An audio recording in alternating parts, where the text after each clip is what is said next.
Welcome to this week's episode of Reading the Gospels Through Hebrew Eyes. I've been gone for the last couple of weeks. We were on a trip to Israel, had a wonderful experience there, a lot of great memories, a lot of wonderful insights, but it's also good to be home. And we're home just in time to talk about the Transfiguration of our Lord.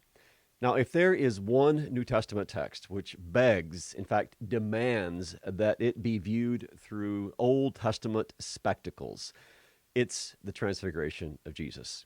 As you might know, Matthew, Mark, as well as Luke, all three synoptics record the Transfiguration of Jesus, and they all have their own unique way of telling the story, and we'll compare some of those details as we work our way through the text. But the Transfiguration is just flooded with Old Testament images and themes and language and even people.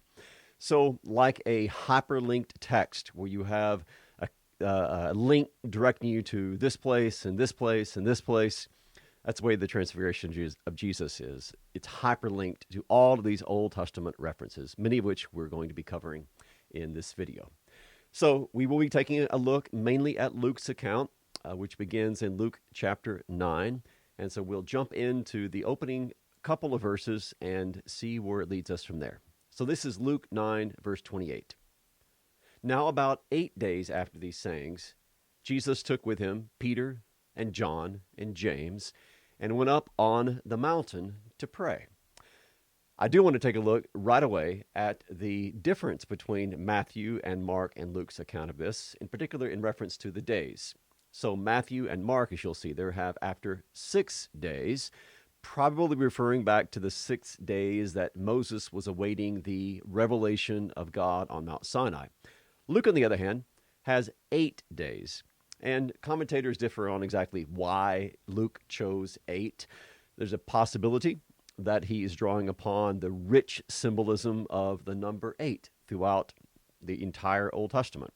8 was the number of days that the Israelite parents waited to circumcise their boy, and so 8 became associated with a new creation, a new birth. There were 8 souls, 8 people on the ark being the means by which humanity was brought to a new beginning. And as you might know, many baptismal fonts are 8-sided because in baptism we have a new beginning, a new Genesis. So possibly Luke is drawing upon that new creation, new Genesis background and saying after 8 days. Now what comes next? Well, we're told that this all happened after these sayings. Now, this is significant. So let's look back and see exactly what Luke is referring to when he says after these sayings. What sayings? Well, if you go back to verse 20, Peter, in this same chapter, Luke 8, in verse 20, Peter confesses Jesus to be the Christ of God. This is the great confession. After which Jesus predicts his suffering, his rejection, his crucifixion, and his resurrection. So he's focused upon what is to happen to him in Jerusalem. And then Jesus tells his disciples to take up their cross and follow him, so their own discipleship is going to be cruciform in nature, modeling that of their Lord. And then right before the Transfiguration account begins, in verse 27, Jesus says, I tell you truly, there are some standing here who will not taste death until they see the kingdom of God. Those not tasting death until they see the kingdom of God are Peter and James and John. They are seeing the kingdom of God revealed significantly in the person of Jesus Christ. He is the kingdom of God in person, the kingdom of God incarnate, we might say. So they see the kingdom of God when they see this transfiguration of Jesus. He is the embodiment of the kingdom, and those standing there see it on the mountaintop of Transfiguration. Now, Jesus takes with him not 1, not 2, but 3, Peter, James, and John. Why is that? Again, hearkening back to the Old Testament, it's probably for a couple of different reasons. Start with the second one, the necessity of having 2 or 3 witnesses. We hear this over and over in Deuteronomy 17, Deuteronomy 19. It's echoed in the New Testament in Matthew 18, in 2 Corinthians, and 1 Timothy.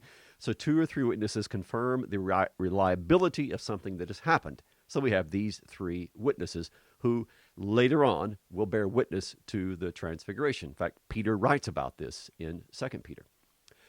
Also, going back to the first point, in Exodus 24, Moses rose with his assistant Joshua, and Moses went up onto the mountain of God. So Moses takes Joshua along with him. Now, interestingly, Here, the New Testament Joshua, that is Jesus, Joshua being his Hebrew name, Jesus being his Greek name, this New Testament Joshua will meet Moses on this mountain. Which mountain, you might be asking? Well, that's up for debate.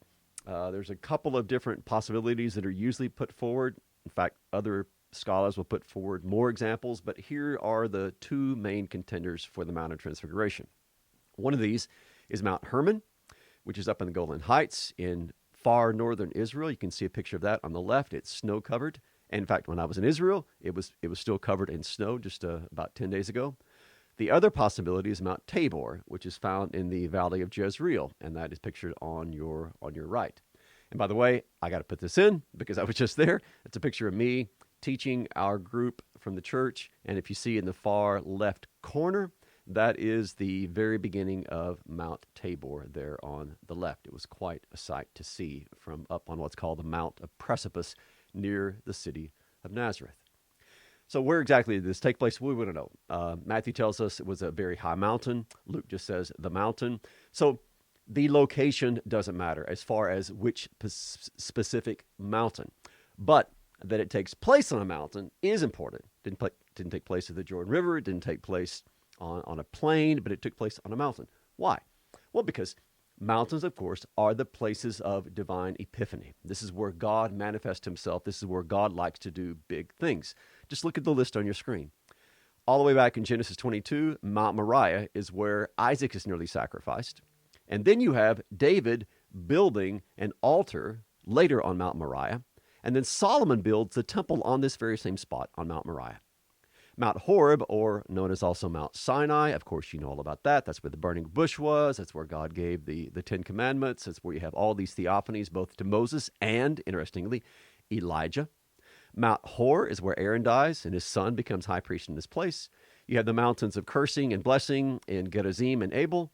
You have Mount Nebo, where Moses sees the promised land. And, of course, you have Zion, which is there at Jerusalem, that chosen city of God and foreshadowing of the church.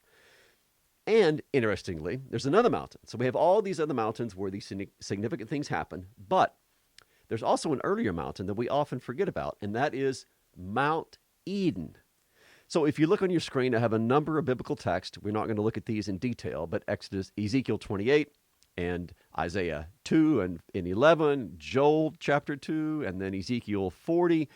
All of these, in one way or another, describe the paradise of God where he placed Adam and Eve as a mountain. So we call it the Garden of Eden, but we could also call it the Garden of Mount Eden. So humanity begins on a mountaintop where God dwells, walks among his people. And so all the other mountains in Scripture are patterned where God reveals himself, where God does big things for his people. All of these are patterned after what happened on Mount Eden. So, of course, when Jesus is going to have his transfiguration, he doesn't go to the Jordan River. He doesn't go to a valley. He goes on a mountaintop because this is the place of theophany, of God revealing himself. So that's how Luke starts out. That's a lot of details, I know, just for one verse, but there's a lot packed in there. So let's now transition and see what happens after this. So this is verses 29 through 31. While Jesus was praying, the appearance of his face was altered, and his clothing became dazzling white. That could also be translated bright as a flash of lightning. We're going to return to that in just a minute. And behold, two men were talking with him, Moses and Elijah, who appeared in glory. So they also have this heavenly glory about them. And they spoke of his departure. At least that's the way most English translations render that word, Exodus. We're going to return to that in just a minute as well. They spoke of his departure, his exodus, which he was about to fulfill or accomplish at Jerusalem. Now, first of all, just compare Matthew, Mark, and Luke once more with regard to the language they use. They all describe what Jesus looked like in different ways. So for Matthew and Mark, we have the Greek verb metamorphao, which is translated usually as transfigured. This is where we get our word metamorphosis. So Jesus was transfigured, it was metamorphosized before them. Matthew says his face shone like the sun and his garments became white as light.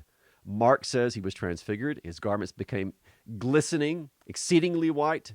so that as no fuller on earth can whiten them. So we kind of have a laundry metaphor there. And the Luke, of course, just says his face was altered and his clothes became dazzling white, or white as lightning. So why would Jesus look this way? Well, to know why he looked this way, we have to, again, go back to the Old Testament and look at several different examples of how this kind of appearance, both with regard to the face as with regard to the clothing, was a manifestation of a heavenly reality. So the main one is Exodus 34:39. This is the well-known instance of the face of Moses shining as a result of speaking with God on the mountain. I think that is the primary background of why Jesus' face shone this way. He's being shown to be the greater Moses, the one who's the prophet, talked about it in Deuteronomy 18. Also, in Ezekiel 1, and we're going to look at this in more detail in just a minute, the man on the throne in Ezekiel's vision was like glowing metal and fire. And then further in Daniel chapter 7, verse 9, the Ancient of Days has clothing as white as snow, and his hair is like pure wool. And then in Psalm 104:2, God covers himself with light as with a garment. Now, this translation as dazzling white or clothing as bright as a lightning flash, why is that significant? Well, especially in the reference to the white clothing, this tells us that this is a heavenly kind of a garment, if you will, that Jesus is wearing, because he himself is heavenly. He is divine. The word that's translated as dazzling is ex astrapto, which can mean a flash or gleam like lightning, like a lightning strike in the sky with its white appearance, bright appearance. But the white part, lukos in Greek, that is referenced several times in the New Testament, where you have heavenly figures, mainly angels, wearing white clothing. So Luke 9:29 talks about how Jesus' clothes were dazzling white. But then in Acts 1, we have at the ascension of Jesus, two men standing by the disciples, and they're wearing white robes. These are the angels who tell them, don't go looking up into heaven. This same Jesus is going to come down from heaven. In Mark's account of the resurrection, in the empty tomb, there was a young man sitting on the right side dressed in a white robe. And then you go to Revelation chapter 19, and it talks about the armies of heaven. And what are they wearing? They're wearing fine linen, white and pure, and even their horses are white. So the white appearance of Jesus' clothing, white as a flash of lightning, is an indication, of course, that he is not just a man, but that he is a heavenly being. In fact, his clothing are as white as they are, and his face is shining, not because of some external glory like the face of Moses, but instead of an internal glory. This is the manifestation of the fact that the humanity of Jesus is also divine. He's not only man, he is God. And so the Transfiguration is a unveiling of that, a revelation or epiphany of his divine identity. He's a man, to be sure, but he's also fully divine. Now, let's go back to that Ezekiel text that I referred to a second ago. In Ezekiel 1:26-28, there is the manifestation to Ezekiel of this divine chariot throne that's borne by the cherubim. Now, look in particular at how the man on this throne is described. Ezekiel says that seated above the likeness of the throne was a likeness with a human appearance. Kamar'e Adam in Hebrew, the likeness of a man. And then it describes him in more detail. Upwards from what had the appearance of his waist, there was this gleaming metal, like the appearance of fire.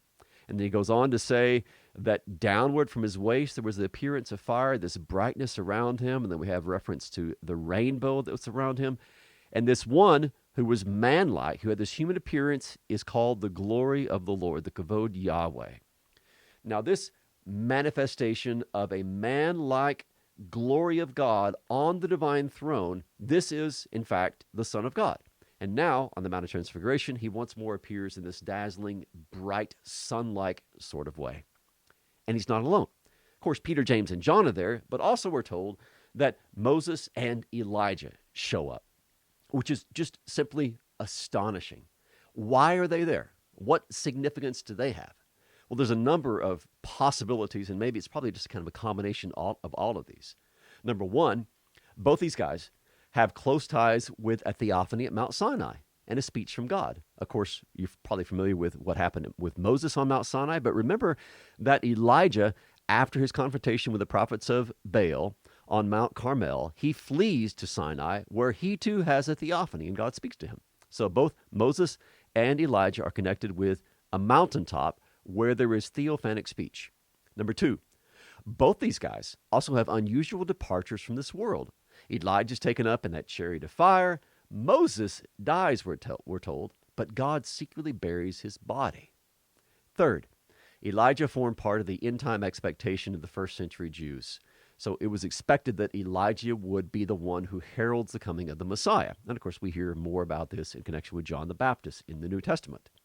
And then finally, and this is what you'll mainly hear referenced, and I think it's a legitimate reason, I just don't think it's the only reason, and that is that Moses is the embodiment of the Torah, often called the law, but it's the Torah, and Elijah are the prophets. And so when you have Moses with the Torah and Elijah with the prophets together, that basically means you got the entire Old Testament represented in these two men bearing witness that Jesus is the Messiah. So Moses and Elijah are basically saying, the Old Testament, everything that's written in the Old Testament is pointing toward this one with whom we are now conversing. Now, there's one cool thing about this with regard to Moses and Elijah, and then also Peter, James, and John. This is a quote from St. Ephrem, the Syrian, a well-known early church poet and hymn writer. He says, at the Transfiguration, the prophets, that is Moses and Elijah, the prophets rejoiced because they had seen Christ's humanity, which they had not known. So they didn't know his humanity in the Old Testament, but they rejoice now that they've seen it. And, Ephraim goes on, the apostles, Peter, James, and John, rejoiced because they had seen the glory of his divinity, which they had not known. So each of them, in their own way, are seeing something new. The Old Testament people are seeing the humanity of Jesus, and the New Testament people are seeing the divinity of Jesus. So these two groups are seeing something new, comprised, put together in this one man. What are they talking about? When I talk about the Transfiguration, this is actually a question that comes up quite often. So they were talking, but what are they talking about? Well, if you look at Matthew, you don't know. If you look at Mark, you don't know. Luke is the only gospel writer who tells us the subject that they are discussing, and that is they are talking about his exodus, which the ESV and many other English translations render inadequately, in my opinion, as departure. Now, exodus can mean departure. If you look in 2 Peter chapter 1, Peter speaks of his departure, which in Greek is his exodus, his departure from this life. But most of the references in the Greek translation of the Old Testament are in reference to the, capital T, the exodus from Egypt. So if you go back to, for instance, Exodus 19, verse 1, we read that in the third month of the Exodus, the departure of the children of Israel out of the land of Egypt, on that same day they came into the wilderness of Sinai. Skip forward to 1 Kings chapter 6. This is the time of the building of the temple under Solomon. And once more, it came to pass in the 440th year after the Exodus, the departure of the children of Israel out of Egypt. That's when Solomon began to build the temple. Well, what does this mean? They're talking about his exodus, his departure. Well, what it means is that what he's going to do in Jerusalem, what Christ is going to Jerusalem, as we'll hear soon after this in Luke's gospel, he sets his face to go to Jerusalem. Why? Because it's in Jerusalem that he is going to bring about this exodus that the prophets over and over talked about, a worldwide exodus for all humanity in which the lost, banished, exiled children of Adam and Eve are going to be brought home to God. And Jesus accomplishes this in the exodus of his crucifixion, where he goes into the far-away country of death itself. When his body is placed in the grave, Jesus fully has gone into exile. That is the moment of exile, in darkness and death. And then 3 days later, when he emerges from the grave, this is his exodus from death. He's returning from the exodus of death, and when Christ steps out of the grave, he bears all humanity on his shoulders. What this one man does, he does for all humanity. So when he dies, we all die. When he's buried, we're all buried. When he rises, we all are raised. That's the exodus that Jesus brings to pass in Jerusalem. His exodus for us and for all humanity. Now, let's move on to Luke 9:32 and 33. We'll hear what Peter has to say. Now Peter and those who were with him were heavy with sleep. And this is a possible suggestion that the Transfiguration happened at night. Jesus often prayed at night. Jesus was praying here, as Luke tells us, and the disciples are heavy with sleep. So maybe this took place under cover of darkness. We don't know for sure. But anyway, they were heavy with sleep. And when they became fully awake, they saw his glory and the two men who stood with him. And as the men were parting from him, so Moses and Elijah are beginning to leave, Peter wants to delay the departure. And so he says to Jesus, Master, it's good that we're here. Let us make 3 tents, one for you and one for Moses and one for Elijah. And the Luke adds, he didn't know what he was talking about. He didn't know what he said. The Greek word for tent is skene. If you look in the Old Testament translation in Greek, the Septuagint, that is how the tabernacle is described. So tabernacle is a fancy word for tent. There's also a feast called the Feast of Tents, or the Feast of Tabernacles, or the Feast of Booths. It's known by all those names. This is the third of the annual feast of the Jews. You have Passover, Pentecost, and then you have tabernacles or booths or Sukkot in the fall. This is the festival at which Israelites go to Jerusalem. They live in these temporary leafy shelters, these temporary tents, tabernacles, as a way of commemorating the time when their mothers and fathers, their forefathers and their foremothers, were in the wilderness for 40 years. So every time they celebrate the Feast of Tabernacles, this is a time in which they remember that life of wandering in the Exodus.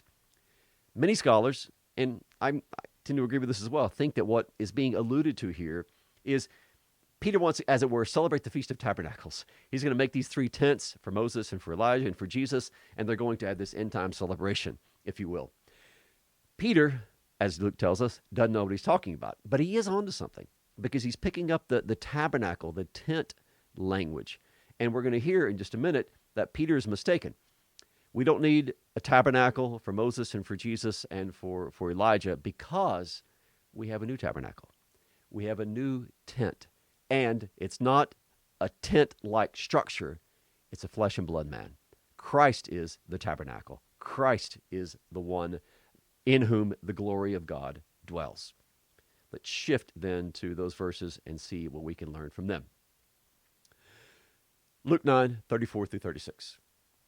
As Peter was saying these things, a cloud came and episkiadzo overshadowed them. We'll turn to that verb in just a minute. Overshadowed them. And they were afraid as they entered the cloud. And a voice came out of the cloud saying, This is my son, my chosen one.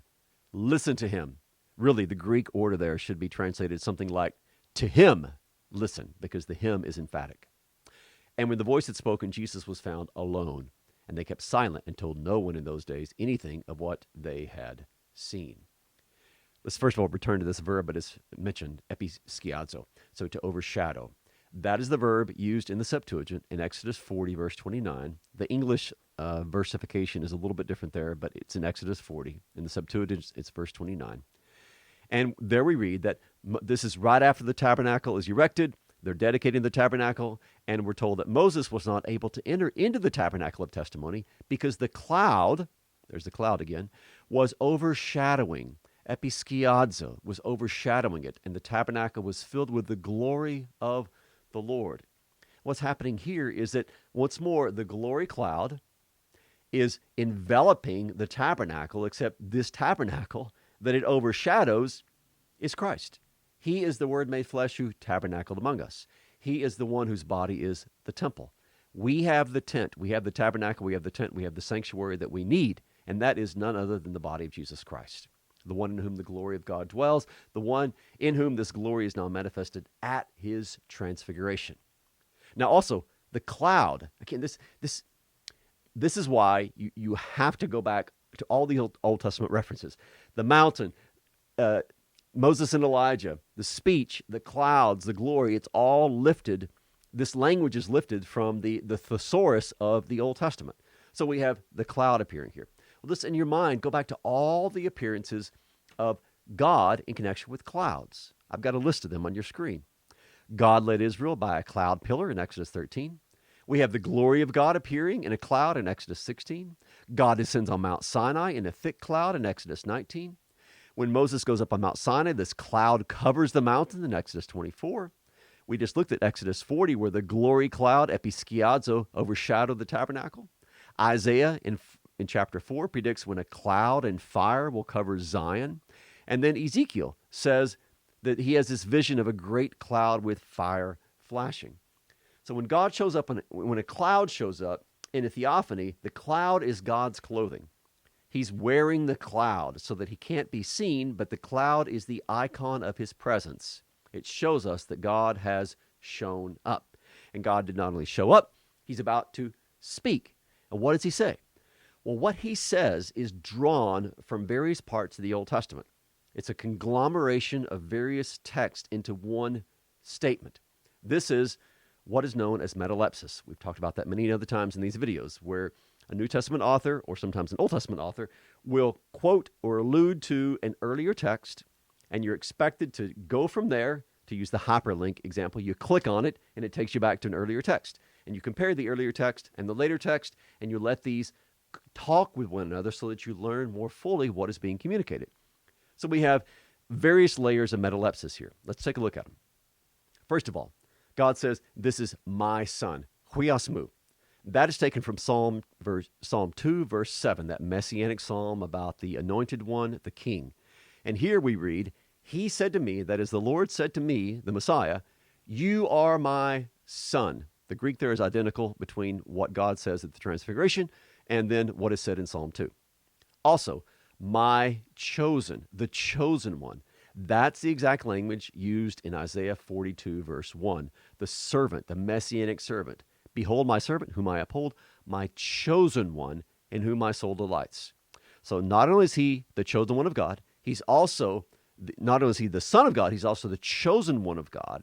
And then the third reference to an Old Testament text is "listen to him," or "to him listen." Autou akuete. This is a direct quote from Deuteronomy 18:15. That's where Moses predicts a prophet who will come after him. And what are the people to do when this prophet comes who's like Moses? They are to listen to him. The Greek is the exact same between Deuteronomy 18:15 and the Transfiguration account, except for the tense. So Moses says, "You shall listen to him." And here, God says, "To him, listen." Because, of course, there's no more future. He's here. The prophet has arrived. So he is the one who comes as the newer and the greater Moses. At the end of this account, we're told that when the cloud disappeared and the disciples looked around, nobody was there except Jesus alone. And how fitting is that? Because everything is focused on him. He's the reason that Moses and Elijah were there. He's the reason that Peter, James, and John were there. He's the reason the mountain was there. He's the reason that the cloud was there. Everything was a finger pointing to Christ, the promised one, the chosen one, the Son, the one that all history had been preparing for. He has now shown up. And so Jesus alone is what we need. Jesus, Jesus, only Jesus, as one of the old hymns put it. He is the one that all of our hopes are focused on, because he is the one in whom all God's promises are yes. So we might sum up the implication of the Transfiguration this way. If at the birth of Jesus, we learn that God has now become man, then at the Transfiguration of Jesus, we learn that this man is also God, has remained God, and will always be God. He's what the Greek fathers called theanthropos, the God-man. Divinity, humanity in one. Fully God, fully man. He is the one on whom all of our hopes, all of our desires, everything is focused. And at the Transfiguration, on this mountaintop, we have a window into his identity. He goes from there to the cross, but he goes through the cross and the empty tomb in his exodus to bring us forth into freedom and redemption and into a life of hope and love. That's a Transfiguration. We could go on and on and on about it because the connections to the Old Testament are almost limitless. But this gives you a good taste for the various ways in which the Old Testament is helpful to us to see exactly what the implications of the Transfiguration are. So as you get ready this week, either to hear the message preached or to preach the message or to teach about it or just to reflect upon it, then I hope this has been helpful for you as you do that, as you read, mark, learn, and really digest this rich account of our Lord's Transfiguration. As I said earlier, I was gone. Now I'm home. Good to be back. And I look forward to producing these videos as we go through the various Gospels in the coming weeks, especially as we now enter soon into the season of Lent. God bless you all, and we'll see you next week.